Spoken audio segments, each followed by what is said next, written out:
Bueno, continuando con la jornada, damos la bienvenida al doctor Alejandro Navarrete Maldonado, quien es fundador y abogado principal del estudio Navarrete Maldonado Abogados, con título de segunda especialidad en Derecho del Trabajo y la Seguridad Social por la Pontificia Universidad Católica del Perú, con estudios concluidos de maestría en Derecho del Trabajo y la Seguridad Social en la misma casa de estudios, especialista en Justicia Constitucional, Interpretación y Tutela de los Derechos Fundamentales por la Universidad de Castilla-La Mancha, estudios de especialización en Derecho Social por la Universidad de Salamanca y la Pontificia Universidad Católica del Perú, y autor de diversos artículos y libros de la especialidad. Bueno, doctor, damos pase con el tema las modalidades de huelga. Bienvenido, doctor. Muchas gracias. Bueno, en primer término, agradezco la invitación de los organizadores y, por supuesto, saludar la iniciativa de la Corte Superior de Justicia de Junín y del doctor Ricardo Corrales para realizar eventos como este, ¿no? Que no tienen otro fin más que de promover el estudio del derecho del trabajo. Mi aporte el día de hoy, muy concreto, en realidad, versará sobre las modalidades de huelga que se desprenden del anteproyecto del Código de Trabajo, ¿no? Sucintamente nos vamos a centrar en eso. Y para ello es preciso referenciar qué entendemos o qué concebimos por huelga, ¿no? La huelga en sí es una acción colectiva de autotutela. Es un componente esencial de la libertad sindical. Por este derecho, los trabajadores pueden oponerse válidamente al poder jurídico y al poder económico del empleador a través de un daño legitimado. Ciertamente, la legitimidad de ese daño que permite y que es implícita la huelga tiene por finalidad cumplir con una protección o mejora de los derechos de los trabajadores. El problema es que nuestra legislación vigente, específicamente el artículo 72 de la Ley de Relaciones Colectivas de Trabajo, reconoce un modelo tradicional y restrictivo de huelga. Y es que esta norma define a la huelga como la suspensión colectiva de trabajo, acordada ciertamente mayoritariamente por los trabajadores, y realizada también en forma voluntaria y pacífica, pero con abandono del centro de trabajo. Desde esta última afirmación, entonces, la actividad sindical debe traducirse en un libramiento de las obligaciones que se derivan del contrato del trabajo, pero específicamente de la asistencia de los trabajadores. Por eso es que necesariamente es consustancial a toda huelga el abandono del centro de trabajo de acuerdo al modelo que ha tipificado o establecido nuestra Ley de Relaciones Colectivas. Congruentemente con ello es que el artículo 81 de esta misma norma pues determina que aquellas modalidades de huelga que se denominan como irregulares o atípicas, ¿no? El caso del trabajo a desgano, el caso del trabajo a ritmo lento, el caso de paralizaciones intempestivas, por ejemplo, son modalidades de huelga prohibidas. De manera que en ese extremo existe una limitación de lo que concebimos y las formas en las que se pueden desarrollar las huelgas. De hecho, el juez supremo Javier Arévalo considera más bien que el fundamento para prohibir estas modalidades atípicas o irregulares de huelga radica pues en que la acción colectiva, si bien es un mecanismo de presión, también implica pues un sacrificio de los trabajadores, por ser que el tiempo que dura la huelga no van a percibir ingreso o remuneración alguna, ¿no? Entonces, ciertamente las huelgas implican un daño al empleador, pero también un sacrificio para los trabajadores, ¿no? Desde la postura que nos traslada el magistrado Javier Arévalo. En otros términos, la justificación entonces para poder limitar el ejercicio de las huelgas atípicas o irregulares es que en el ejercicio de estas, el empleador termina sufriendo un perjuicio, pero el trabajador no terminaría sufriendo algún desmedro en sus ingresos, ¿no? Es lo que sostiene finalmente la autora en mención. Esto es que la justificación al final sería una aparente equidad de daño entre trabajadores y empleadores. Particularmente, creo que ese argumento no es suficiente para poder validar esta restricción o prohibición de las modalidades de huelgas irregulares, ¿no?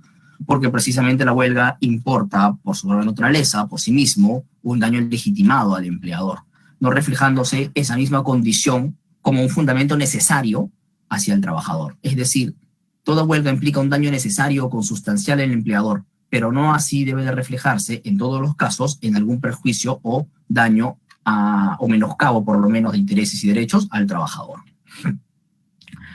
De esto vemos en realidad que el contexto del modelo de la acción colectiva que tenemos actualmente en nuestro país ha sido pensado en una industria tradicional, pero desde su óptica formal imposibilita en realidad que se ejecute en otro tipo de relaciones, como por ejemplo las relaciones telemáticas, ¿no? Específicamente en el trabajo, en el teletrabajo, perdón, o en el trabajo a domicilio, pues en esas relaciones los trabajadores no cumplen una labor en un centro de labores, de modo que no existe un centro de trabajo que puedan abandonar, ¿no? De ahí que la falta de innovación del concepto de huelga generaría ciertamente problemas formales para la defensa de los intereses de los trabajadores, incluso atentando o limitando la libertad sindical, pues al final terminaría sosteniéndose como un derecho con ejercicio imperfecto por presentarse inoficioso, ¿no? Reconozco el derecho a la libertad sindical para, por ejemplo, los trabajadores o los que realizan labores telemáticas, pero no así podrán hacer un ejercicio adecuado del derecho a huelga. Y hoy por hoy, una de las relaciones que priman en nuestro país es precisamente ese tipo de labor, ¿no? La labor telemática por teletrabajo o por trabajo remoto actualmente todavía vigente. Entonces, lo cierto es que desde esta limitación y de esta forma tradicional de entender la huelga, considero que existen también diversos argumentos que nos pueden ayudar a superarlo, ¿no? A superar ese concepto tradicional. En primer término, el inciso 3 del artículo 28 de nuestra Constitución reconoce ciertamente el deber del Estado de regular el derecho de huelga para que éste se pueda ejercer en armonía con el interés social, señalando ciertamente sus excepciones y limitaciones a partir de lo que regule el propio Estado. Pero que se trate ciertamente de un derecho fundamental de configuración legal, el legislador debe de fijar su contenido siempre compatibilizándolo con su contenido esencial, ¿no? Y este contenido esencial ha sido reconocido por el Tribunal Constitucional en sentencias como, por ejemplo, la 8/2005 y las 25/2017, proceso de inconstitucionalidad, ¿no? En resumen, parte del derecho fundamental del derecho a la huelga comprende, o del núcleo esencial, el contenido esencial del derecho a la huelga, comprende el derecho a ejercitar o no ejercitar el derecho a la huelga, determinando la modalidad que se va a aplicar y adoptando además medidas necesarias para este desarrollo, ¿no? La noción que tiene en realidad el Tribunal Constitucional al momento de fijar el contenido esencial del derecho a huelga busca, en concreto, en puridad, dirigir la eficacia de la medida de fuerza para los fines negociales, ¿no? Velando primero porque los trabajadores puedan ejercitar el derecho a la huelga y además también ejercerlo dentro de un marco de idoneidad para satisfacer sus intereses, ¿no? Este marco de idoneidad implicaría que el colectivo de trabajadores pueda buscar la mejor fórmula de resguardo para efectivizar la satisfacción de sus intereses, sea o no que implique modalidades alternativas de huelga distintas a el cese total de la prestación en un centro de trabajo. Nuestra Constitución, cuando reconoce el derecho a la libertad sindical y al derecho a la huelga como una acción de autotutela colectiva, no lo hace generando restricciones. Por el contrario, está pensando en sus fines, o sea, en su valor axiológico. ¿Cuáles son los valores que, por el ejercicio del derecho a huelga, finalmente deben de primar? Estos serían la necesidad de hacer velar o de proteger los intereses de los trabajadores a partir de garantizar medidas eficaces para el desarrollo de la huelga. De ahí que una fórmula abierta de la huelga podría ser el medio, ciertamente, por el cual el sindicato o el grupo de trabajadores ejerza la fuerza de número para alcanzar el reconocimiento de ciertos derechos por parte del empleador, de forma tal que una restricción conceptual, limitándolo más bien a una forma específica de huelga, podría implicar, como en unas tantas otras instituciones jurídicas, pues un detrimento en la evolución del concepto, ¿no? De ahí que nuestra Constitución, por eso, y ese es el motivo fundamental, no establece o no reconoce un concepto cerrado de lo que debemos entender por huelga, trasladando esa misión al legislador. Además de ello también, el Comité de Libertad Sindical de la OIT evaluó en diversas ocasiones la limitación que las legislaciones internas de diversos estados, como el nuestro, establecen para las modalidades atípicas de huelga. El comité ha considerado de que esas limitaciones a las huelgas llamadas irregulares o atípicas solamente sería posible si es que la huelga deja de ser pacífica. De ahí que solamente ante la existencia de huelgas violentas, entonces, es que estarían proscritas las huelgas irregulares, según lo señalado por el Comité de Libertad Sindical de la OIT.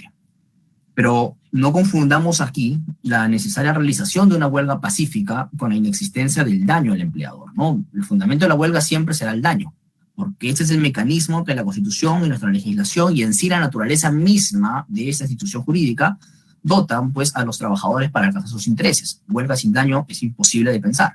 Lo que sí tiene que implicar es que, aunque hay una validez de daño, lo que tiene que existir es una prohibición o una limitación al ejercicio de la violencia, ¿no? Cuestión completamente distinta.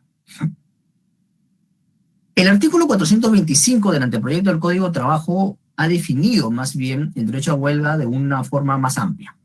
No ha restringido su contenido a la salida de los trabajadores de un centro de labores, más bien define la huelga, y lo cito aquí textualmente, como la abstención colectiva en el cumplimiento de las obligaciones que emanan del contrato de trabajo, ¿no? Ciertamente contiene nuevamente los términos de un acuerdo democrático, de un acuerdo mayoritario por parte de los trabajadores y también el necesario ejercicio pacífico de esa institución, pero con la limitación de que debe de ejercitarse también para proteger derechos o promover intereses de los trabajadores. Pero abriendo finalmente el concepto desde que no solamente implicará el retiro o el cese de los trabajadores del lugar de trabajo, la salida del lugar de trabajo, sino que implicará más bien la abstención de cumplir con obligaciones de trabajo. Podría ser, por ejemplo, la obligación de prestar un servicio, ¿no? De ahí que eso es lo llamativo en realidad en este código de trabajo, en este proyecto de código de trabajo, ¿no? A diferencia de la legislación vigente, el anteproyecto no contempla una prohibición de las llamadas huelgas irregulares o atípicas, entendiéndose, o podría entenderse, que entonces son permisibles, ¿no? Particularmente creo que este es un buen paso para aquellos escenarios donde los trabajadores no ejecutan sus labores en un centro de trabajo, como es el caso de los teletrabajadores o el trabajo a domicilio, ¿no? El concepto, a partir de esta nueva referencia contenida en el Código de Trabajo, ahora estaría evolucionando y podría ser pues efectivo el derecho a huelga en ese tipo de relaciones, ¿no? Como parte de ello, como una forma de huelga, precisamente los trabajadores, los teletrabajadores en específico, podrían, por ejemplo, dejar de conectarse al soporte de red donde realizan su labor, o podrían de repente no cumplir con las metas o encargos otorgados, claro, siempre estableciendo el llamado a la huelga, ¿no? Dar cuenta que se está ejerciendo la huelga a través de dicha modalidad. Es cierto que la legislación actual podría ser interpretada, ¿no? Quizás el artículo 72 de la Ley de Relaciones Colectivas de Trabajo vigente, que exige la salida de los trabajadores del centro de labores para el ejercicio del derecho a huelga, implicaría, en el caso de los teletrabajadores, por ejemplo, un retiro o no de la conexión a la red. Pero dicha función interpretativa, que hasta ahora no se realiza en un caso concreto por nuestra jurisprudencia, no sería necesario con el texto que plantea el anteproyecto del Código de Trabajo, y de hecho eso sería algo más oportuno de cara a la seguridad jurídica. Lo que también, y seguramente será materia de debate y próximamente, es si esta apertura del concepto, los trabajadores que sí realizan un trabajo presencial en el centro de labores podrán ejercer otras modalidades de huelga distintas al abandono del trabajo, ¿no? Nuevamente, entendiendo por la apertura del concepto, parecería que esa sí es la intención finalmente del Código de Trabajo, ¿sí? Pero eso es una breve referencia en realidad sobre la manera que el anteproyecto del Código de Trabajo ha regulado las modalidades de huelga, y creo que es un paso, por lo menos una evolución en el concepto, para que pueda garantizarse su ejercicio en algunas relaciones que hasta la fecha quizás podrían encontrar algún cierto entorpecimiento. ¿Sí? Muchas gracias.